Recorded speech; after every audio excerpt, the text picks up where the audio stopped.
You won't actually do it, Cambria Moore whispered to herself as she crouched behind the backstage fence of the sold-out concert, heart pounding and palms slick with sweat. The dare had started as a joke. Her best friend dared her to sneak into the concert of Ash Ember, one of the biggest pop stars in the world, just to prove she wasn't always the safe one. Cambria, broke and recently jobless, had nothing to lose and everything to prove. So she'd slipped into a black hoodie, borrowed a lanyard from a girl in the bathroom, and found herself walking confidently past two distracted security guards, her pulse thudding like a bass drum. And now she was here. Inside. The lights were blinding, the music vibrating through the floor, and thousands of screaming fans filled the arena. But she wasn't paying attention to Ash Ember. She was watching the man seated beside her. He didn't look like he belonged here. While everyone around them was screaming, filming, dancing, he sat perfectly still, arms crossed, his tailored black coat unwrinkled, his expression unreadable. He looked like he'd wandered in from a board meeting and accidentally landed in a sea of glitter and noise. Cambria tried not to stare, but he caught her. He turned slightly, his eyes flicking down to her oversized hoodie and the fake lanyard she'd clearly printed at home. "Security's gonna love that," he said dryly, nodding toward her badge. Her breath caught. "What makes you think it's fake?" He leaned in, just close enough that she caught a whiff of expensive cologne and something darker. "Because mine's real." Cambria's stomach dropped, but she forced a shrug. "So what? You gonna turn me in?" The man looked at her for a long second, then smiled, but it wasn't mocking. It was amused. Like she'd just done something he hadn't seen in a long time. "No. I'm curious what happens next," he said, turning his attention back to the stage. "What?" She blinked. "You snuck in. That takes guts." "I respect guts." Cambria narrowed her eyes.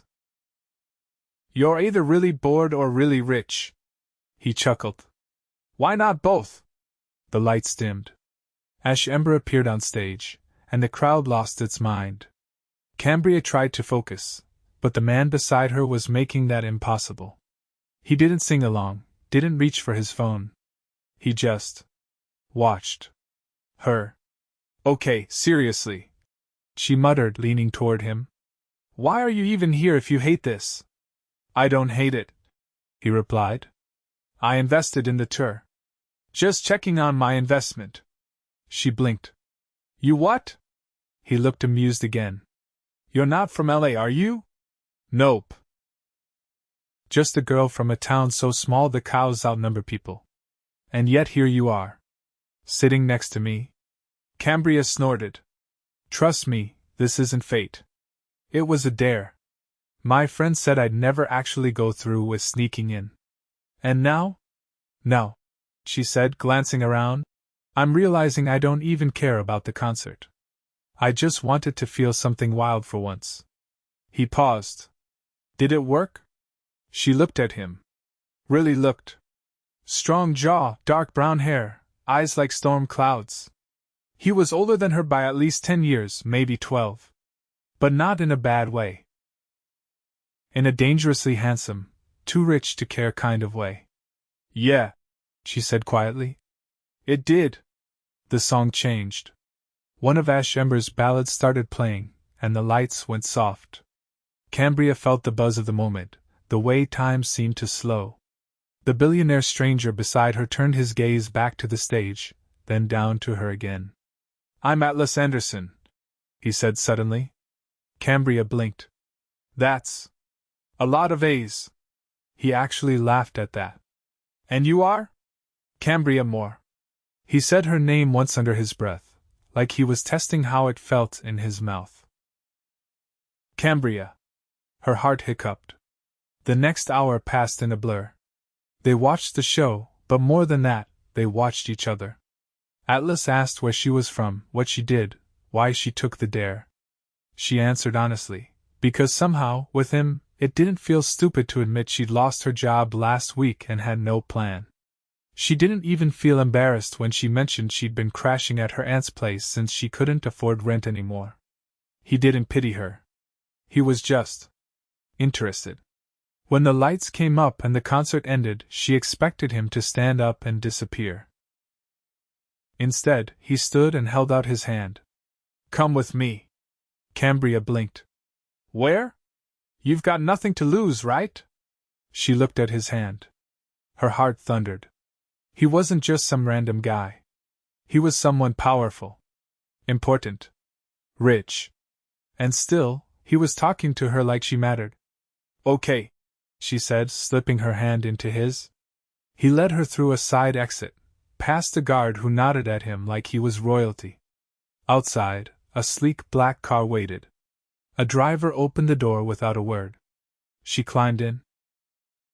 Inside, the leather seats were warm, the smell like something out of a luxury magazine. She turned to him. Atlas. What do you even do? He gave her a look that was half amused, half serious. I own things. Like? Jet companies. Real estate. Tech. I've been called a lot of things. Billionaire. Workaholic. Control freak.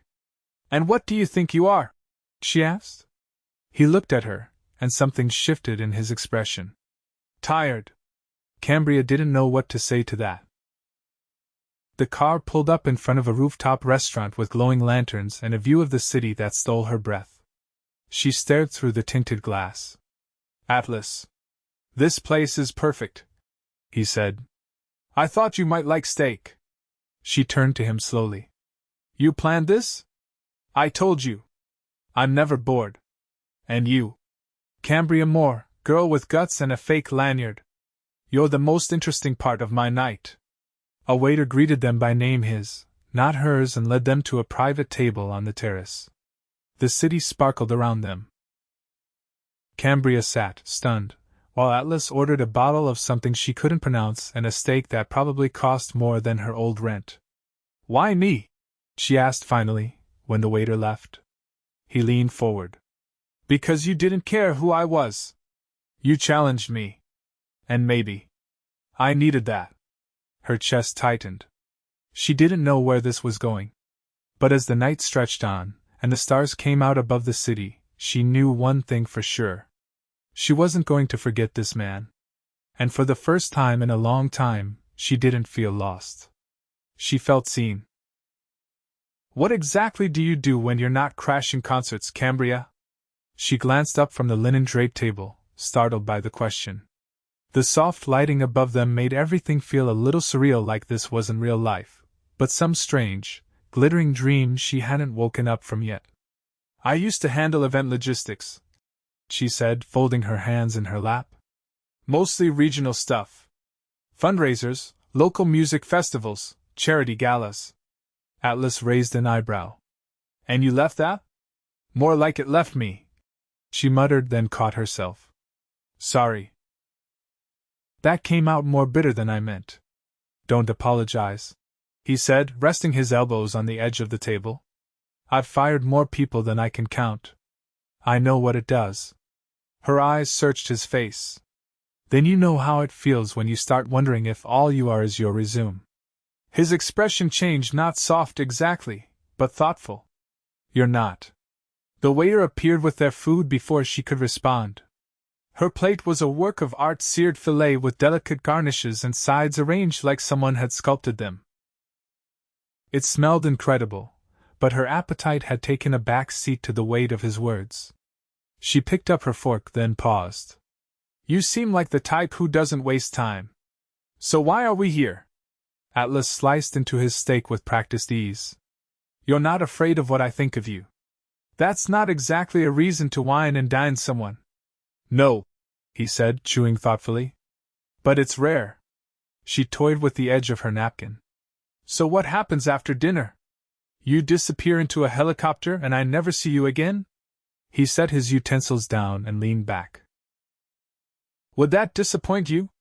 She didn't answer right away. Instead, she looked out over the city, the lights stretching into the distance like a sea of tiny stars. I don't know, she said finally. Maybe. Atlas didn't press her. He just waited, like he was letting her take the lead now. It was strange, this man clearly used to commanding rooms, having people jump when he spoke, yet he was giving her space. "Do you always make spontaneous decisions like this?" she asked. "No," he said. "In fact, I haven't done anything unplanned in years." "Then why break the pattern tonight?" He gave a quiet laugh. "Because you broke it first." Cambria's chest tightened. She wasn't used to being the reason someone shifted course, especially not someone like him. After dinner, he didn't rush. Instead, he suggested they walk. The rooftop garden above the restaurant was quiet, with soft music playing from hidden speakers and twinkle lights strung between trees. There were no crowds, no photographers, no one asking for anything. Just the two of them, walking under the stars. As they passed a fountain, Cambria paused. "It's weird, isn't it?" "What is?" "That I'm here. With you. I mean, just this morning, I applied for a job at a smoothie stand." "Did they call you back?" She laughed. "No. Apparently, I'm overqualified. Which is a hilarious way of saying we don't want you around." He stopped walking. "What would you do if you could do anything?" She blinked. "What? If money wasn't an issue? If you had no limitations? What would you build?" Cambria stared at the water rippling in the fountain. "My own events company. Not the flashy kind. I'd want to help people who normally can't afford that kind of thing, small community centers, underfunded schools, maybe even shelters. Places that matter. I'd give them something beautiful." Atlas didn't say anything right away.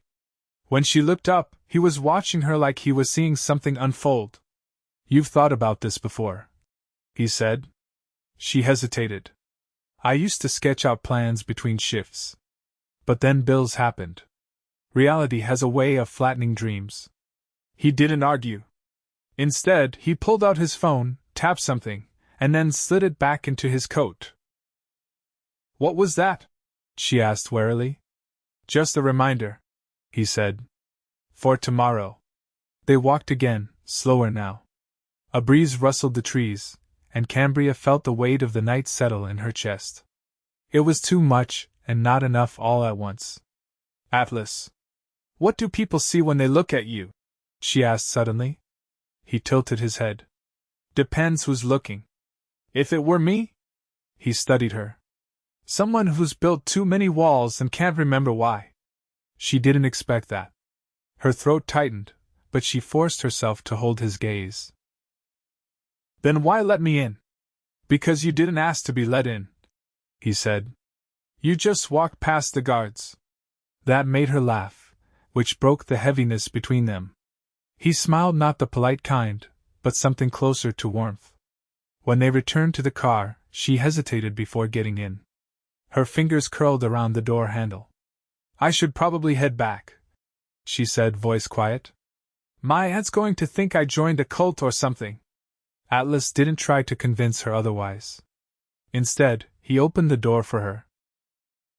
"Let me make sure you get home safely." "You don't have to, I want to." The ride back was quieter. Not awkward, just full. Like either of them wanted to break whatever this was by talking too much.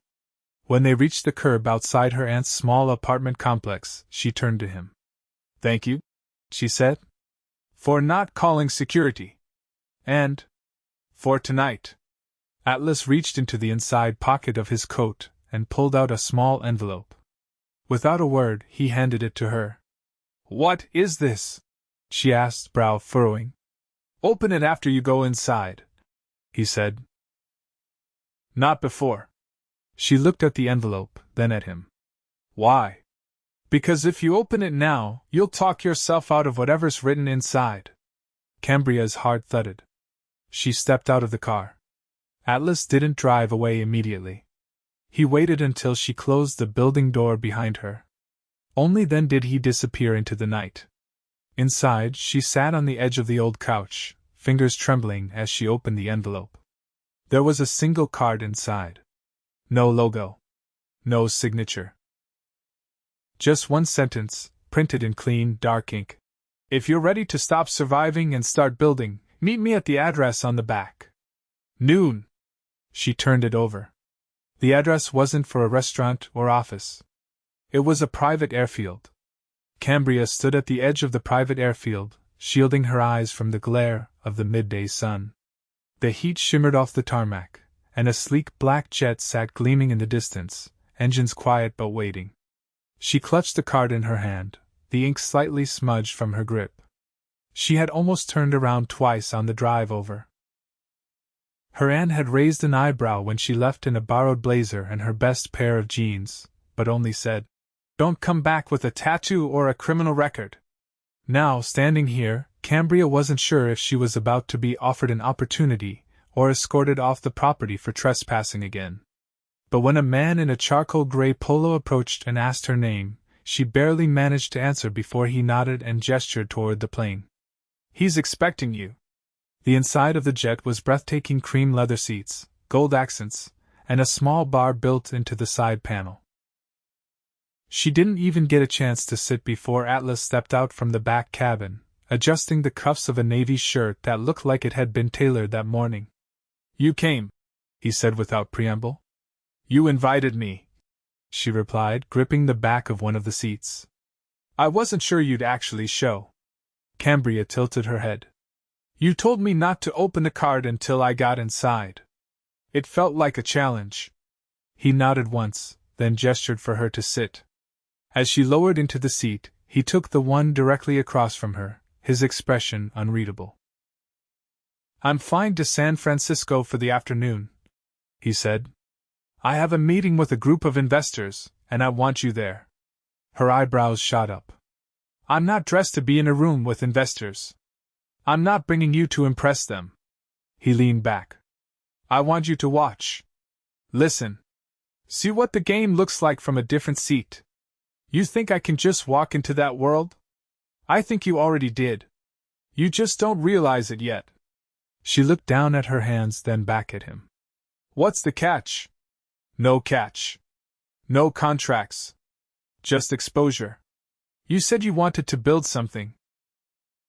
You can't build unless you understand what you're walking into." The jet began to taxi. Cambria's pulse jumped, but she kept her voice steady. "So this isn't you trying to buy me off? If I were trying to buy you anything," he said, eyes locked on hers, "you'd already know." The flight was smooth. Atlas offered her still water and pointed out the coastal line as they soared above it, but he didn't push conversation.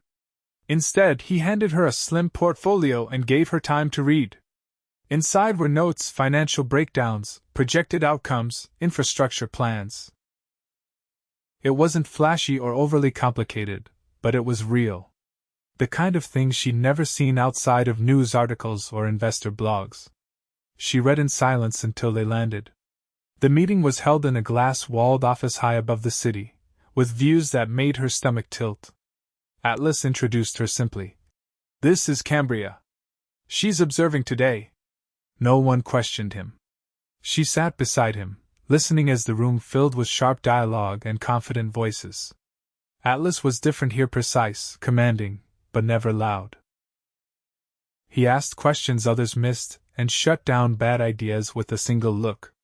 It was like watching a chess grandmaster play 10 boards at once. At some point, he slid a notepad toward her and clicked a pen. "Write down what you'd change," he murmured. She hesitated, then began scribbling. Her thoughts weren't about money, they were about people. How the project could be more inclusive. How the logistics could better serve the neighborhoods affected. How no one in the room had mentioned how it would feel to live inside the results of their decisions. When the meeting ended, Atlas waited until they were alone in the elevator before speaking. "You saw the gaps. I saw the people being left out." He nodded slowly. "That's why I brought you." Back on the jet, the silence between them had shifted. It wasn't awkward, just full of something neither of them was quite ready to name. "You didn't ask me what I thought of your notes," she said, breaking the silence. "I don't need to," he said. "I already know they're better than what my team handed me." She looked over at him, startled. "Then why keep them? Until now, I didn't have someone who could offer what you did." Cambria leaned forward slightly. Why are you really doing this? You've known me for less than 2 days. Atlas hesitated. Not from uncertainty, but from deliberation. You remind me of who I was before I forgot what mattered, he said quietly. She swallowed. That sounds lonely. It is, he admitted. But it doesn't have to stay that way. Cambria stared at him, heart thudding in her chest. Are you trying to hire me, Atlas? No. I'm trying to find out if you want to be something more than what you were handed. Her voice was barely above a whisper. And if I do? Then I'll clear a path. They landed as the sun began to dip behind the skyline. Cambria expected him to drop her off and disappear again, but instead, he invited her to dinner at a quiet Italian place tucked between 2 tall buildings. No fanfare, no cameras. Just him, ordering wine like he knew the vineyard personally, and asking questions no one had ever thought to ask her. What did you love most when you were a kid? He asked over pasta and low jazz. Building obstacle courses in the backyard, she said, smiling. I used to challenge the neighborhood kids to beat my time. You like creating challenges for people? I like watching them realize they can do more than they thought. His eyes didn't leave her. That's exactly what I want to do for you. She pushed her plate away, appetite forgotten. This day doesn't feel real. I can make it last longer than a day. He said it like a promise. Later that night, he walked her to the door of her aunt's apartment. Either of them spoke for a long moment. Thank you, she whispered. For letting me see. I didn't let you, he said. You earned it. Then, without reaching for her, without assuming anything, he simply looked at her like he was memorizing the shape of her face. Good night, Cambria. And then he turned and walked back to the waiting car, not because he wanted to leave, but because he trusted she'd come back on her own. She stood in the doorway long after he was gone, heart racing, mind spinning. She wasn't just part of a dare anymore. She was part of something that had the power to change everything. Cambria stood in the center of the ballroom, stunned motionless by the sight unfolding around her. Gold chandeliers glittered overhead like constellations, their light cascading across a sea of guests in tailored tuxedos and floor-length gowns. A string quartet played in the corner, their music delicate and precise, but her heartbeat was louder than every note. Just yesterday, she'd been dusting off her aunt's coffee table and trying to figure out how to stretch $30 for the week. Now she was here at a private gala hosted by the Anderson Foundation, wearing a custom-made silk gown that arrived at her door that morning without a price tag. Atlas hadn't asked her to come. He'd sent a single note with the dress. You belong here. I'll be waiting. She hadn't responded. She didn't need to. A waiter passed with a silver tray, but she shook her head. Her throat was dry, but she couldn't drink. Not until she saw him. She moved cautiously through the crowd, careful not to brush against polished elbows or knock over champagne flutes. She didn't know how to hold herself in this world of whispered mergers and $100,000 donations, but she walked forward anyway. And then she saw him. Atlas was standing near the far balcony, deep in conversation with an older man in a dark velvet jacket. His shoulders were relaxed, but his expression was sharper than usual, focused, calculating. The instant his eyes caught hers, the conversation halted. He excused himself without apology, and moved toward her like gravity pulled him. Cambria, he said, voice low and warm. I was beginning to think you changed your mind. I almost did, she admitted. But then I remembered every time I've ever let fear decide for me. And I'm not doing that anymore. That slow nod of his, the one that always felt like affirmation rather than approval, was all she needed. He offered his arm, and she took it. They walked to the edge of the balcony, the city sprawling beneath them in a sea of lights. The air was crisp, scented with jasmine from the rooftop planters. Cambria rested her hands on the stone railing, letting the silence settle between them. I don't know how you do it, she said eventually. You move through this world like it was built for you. He looked out at the skyline. It wasn't. I built it myself. Brick by brick. She turned to him. And now?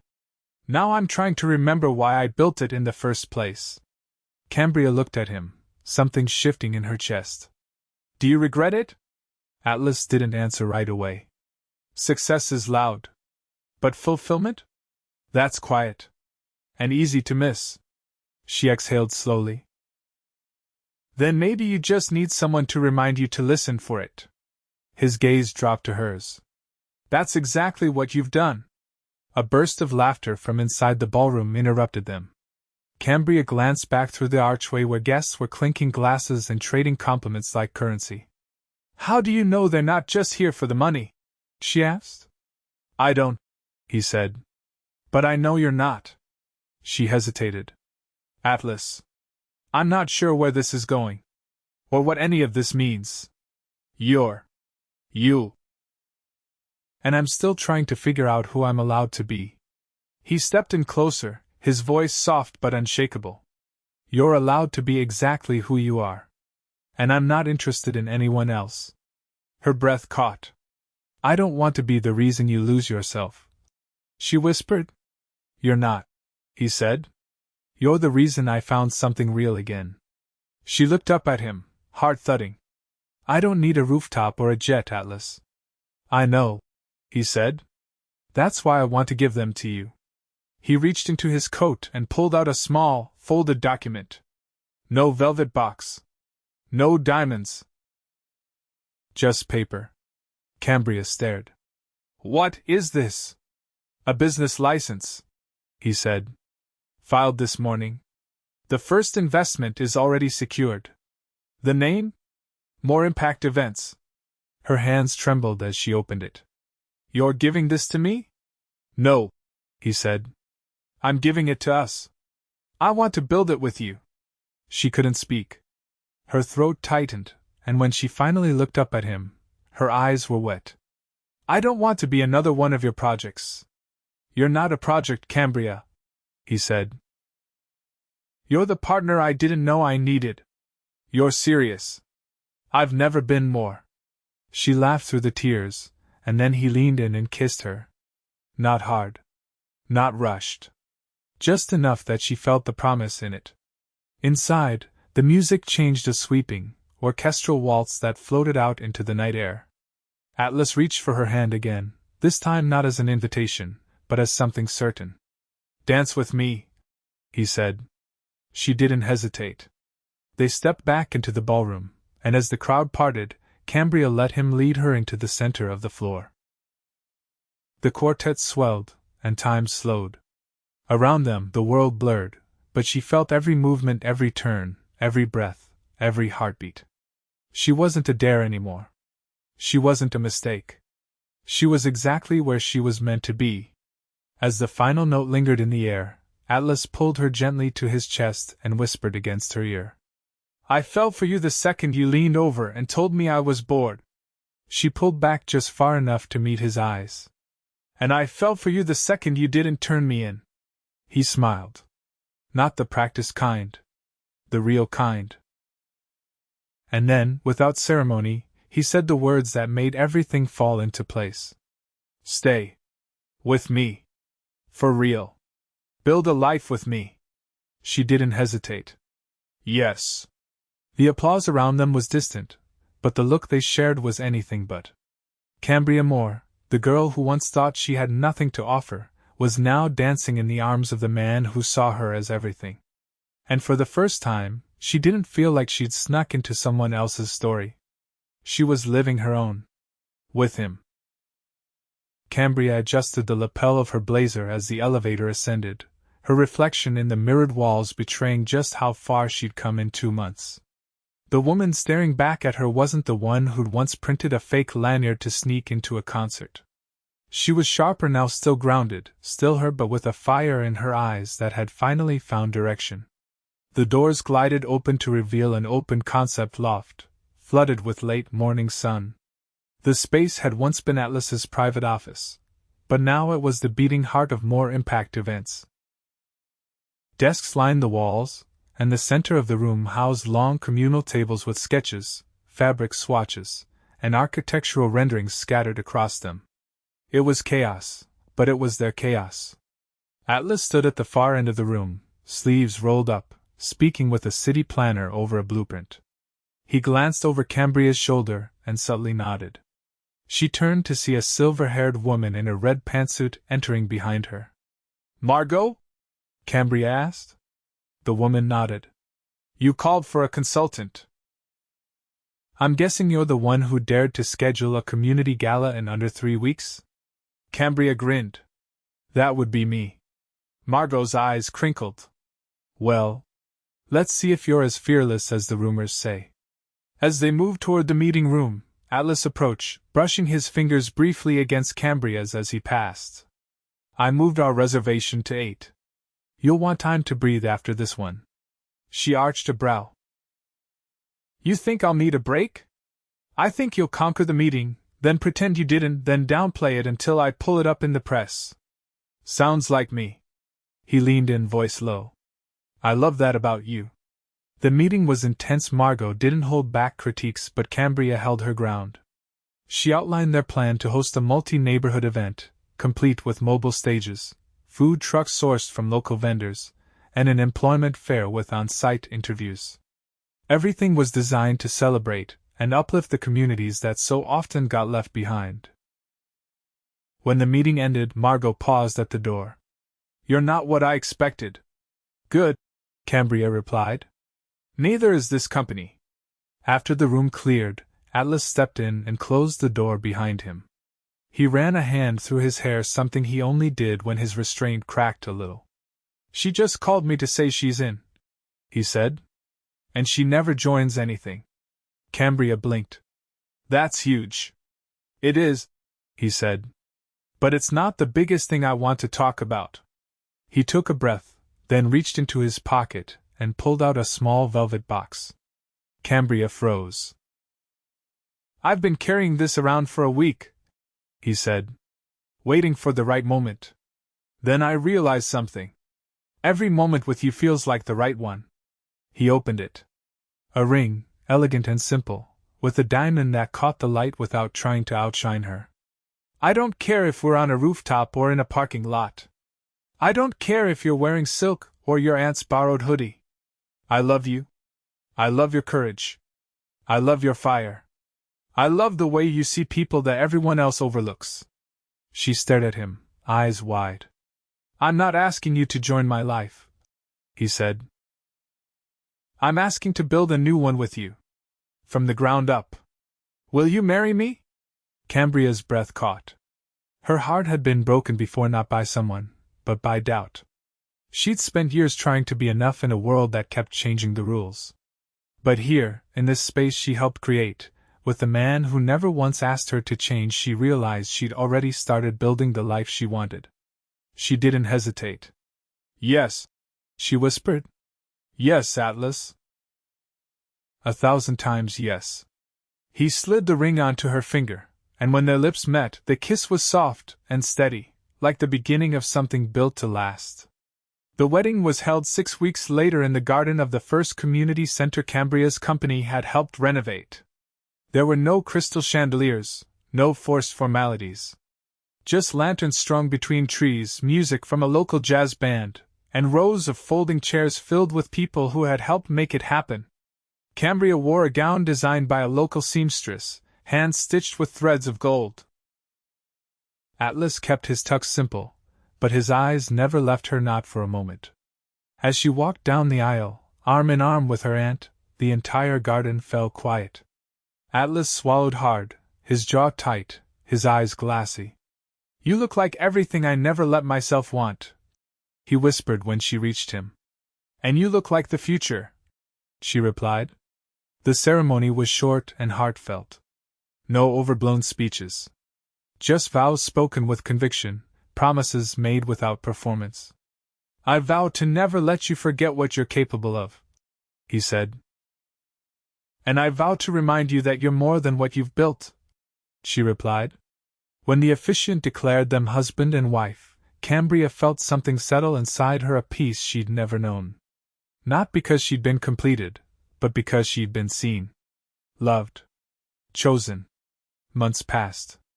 more impact events expanded across the state, taking on projects that prioritized people over prestige. Cambria became known not just for her innovation, but for the way she brought heart into every space she touched. Atlas, now fully integrated into the work, took on roles he'd once delegated, standing beside her instead of in front. They spent weekends walking through neighborhoods with blueprints tucked under their arms and coffee from corner shops in hand. They argued over design details, laughed over unexpected delays, and held each other through the pressure of growing something real. Their penthouse became a home not because of the view, but because of the life they created inside it. Photos of community events lined the hallways. Cambria's favorite boots sat beside Atlas's designer shoes at the door. Her aunt visited often, always leaving with leftovers and a knowing look. And every year, on the anniversary of the night they met, Atlas would take her back to the same rooftop restaurant. No reservations. No press.